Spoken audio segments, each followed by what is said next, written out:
नमस्कार, आज तक 24/7 न्यूज में आपका स्वागत है और मैं हूं आपके साथ निकिता श्रीवास्तव। आइए रुक करते हैं आज की तमाम बड़ी खबरों का। प्रज्ञान पब्लिक स्कूल जेवर में 16 जुलाई 2025 को एक गरिमामय वातावरण में छात्र अलंकरण समारोह का आयोजन किया गया। इस अवसर पर 14 जुलाई 2025 को संपन्न स्टूडेंट काउंसिल चुनाव में विजयी छात्र छात्राओं, मेराकी ग्रुप लीडर्स और हाउस काउंसलर्स को पद और गोपनीयता की शपथ दिलाई गई। समारोह का शुभारंभ विद्यालय के भव्य हॉल में मुख्य अतिथि सुनील कुमार भारद्वाज, इंस्पेक्टर कोतवाली जेवर, विद्यालय के प्रबंधक डॉक्टर हरीश कुमार शर्मा, प्रधानाचार्य डॉक्टर दीप्ति शर्मा और कोषाध्यक्ष अमोल कुमार शर्मा के द्वारा मां सरस्वती के चित्र के समक्ष दीप प्रज्वलन और ध्वजारोहण के साथ किया गया। विद्यालय मुख्य अतिथि का स्वागत पुष्पगुच्छ और पादप भेंट कर किया गया। कार्यक्रम के दौरान head boy, head girl, vice head boy, vice head girl, sports captain boy और girl, vice sports captain boy और गर्ल, डिसिप्लिन बॉय एवं मिनिस्टर ऑफ डिसिप्लिन गर्ल्स सहित मेराकी लीडर्स और सीनियर और जूनियर स्टूडेंट काउंसिल के सदस्यों को पद और गोपनीयता की शपथ दिलाई गई। शपथ ग्रहण के उपरांत सभी छात्र पदाधिकारियों को बैच पहनाकर सम्मानित किया गया। प्रधानाचार्य डॉक्टर दीप्ति शर्मा ने सभी छात्र प्रतिनिधियों और सदन शिक्षकों को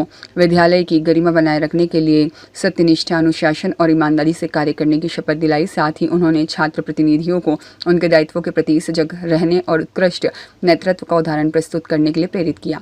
उन्होंने छात्र प्रतिनिधियों को उज्जवल भविष्य के लिए शुभकामनाएं दी और विश्वास जताया कि वे विद्यालय के आदर्शों को आगे बढ़ाएंगे। विद्यालय के प्रबंधक डॉक्टर हरीश कुमार शर्मा ने सभी छात्र लीडर्स को शुभकामनाएं देते हुए छात्र अलंकरण समारोह के नेतृत्व, उत्तरदायित्व और नैतिक मूल्यों का प्रतीक बताया। साथ ही उन्होंने बताया कि ऐसे आयोजनों से विद्यार्थियों में आत्मविश्वास, अनुशासन और सेवा भावना का विकास होता है, जो उन्हें एक सफल नागरिक बनाने की दिशा में अग्रसर करता है। साथ ही मुख्य अतिथि सुनील कुमार भारद्वाज ने सभी नवनियुक्त छात्र लीडर्स को शुभकामनाएं देते हुए छात्र जीवन में अनुशासन, सेवा भावना और नेतृत्व के गुणों के विकास को महत्वपूर्ण बताया। कार्यक्रम में उपस्थित छात्र छात्राओं, अभिभावकों और शिक्षकों ने तालियों की गड़गड़ाहट के साथ नवचयनित छात्र नेताओं का उत्साहवर्धन किया। यह प्रेरणादायक कार्यक्रम राष्ट्रीय गान के साथ संपन्न हुआ।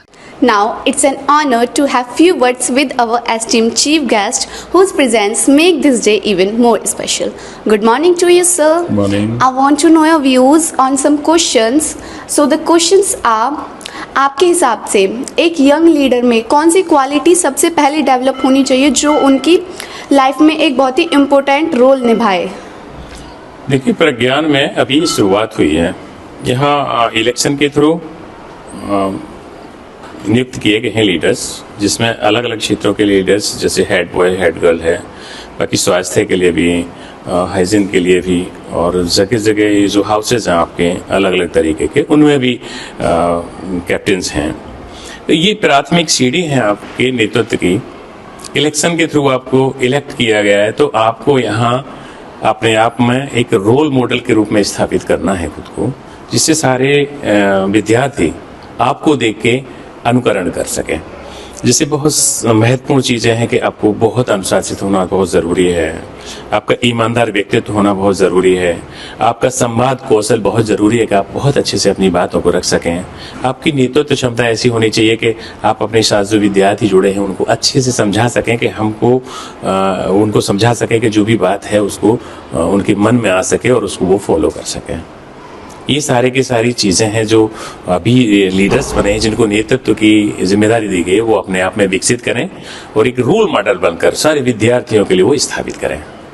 बहुत अच्छे सर, मेरा आपसे दूसरा क्वेश्चन होगा कि आपकी पुलिस जॉब है, तो आपको अपनी इस जॉब में बहुत सारी कठिनाइयाँ भी देखनी पड़ती होंगी, तो उनको आप कैसे मैनेज करते हो? देखिए, पुलिस विभाग बहुत महत्वपूर्ण विभाग है। आज की परिदृश्य में जब हम पुलिस विभाग में आते हैं तो एक प्रशिक्षण होता है हमारा, उसमें सिखाया जाता है कि कैसे आपको धैर्य रखना है। जब कोई भीड़ का प्रबंधन करना होता है, भीड़ उग्र हो रही होती है, तो भीड़ हमको भी कई बार वो गलत चीज़ें बोलती है, तो कैसे वहाँ आपको धैर्य की हमारी परीक्षा होती है। उस धैर्य के लिए हमें सिखाया जाता है कि आपको इतना धैर्य रखता है, और वह कुशल प्रबंधन करके भीड़ को समझाना, उनको उनकी जो मांगे हैं उनके बारे में बात करना, उनको समझाना, ये सब हम को पहले से सिखाया गया होता है कि कैसे हम भीड़ का प्रबंधन कर सकते हैं। बहुत सारे धरना प्रदर्शन होते हैं, धरना प्रदर्शन भीड़ उग्र हो जाती है, तो उनकी वास्तविक मांगें क्या हैं, उनको चीजों को समझकर उनको समझाना होता है। एक ये प्रबंधन है जो पुलिस की ट्रेनिंग में शामिल है, वो प्रबंधन सिखाया जाता है। तो कैसे पब्लिक के साथ मृदुभाषी बन के बात करनी है, कैसे उनकी समस्याओं का समाधान होना है, उनको समझाना, ये हमको ट्रेनिंग के दौरान ही सिखाया जाता है, जिसे हम अपने जीवन में आत्मसात करते हैं और सेवक के रूप में काम करते हैं। गीता ठाकुर की रिपोर्ट।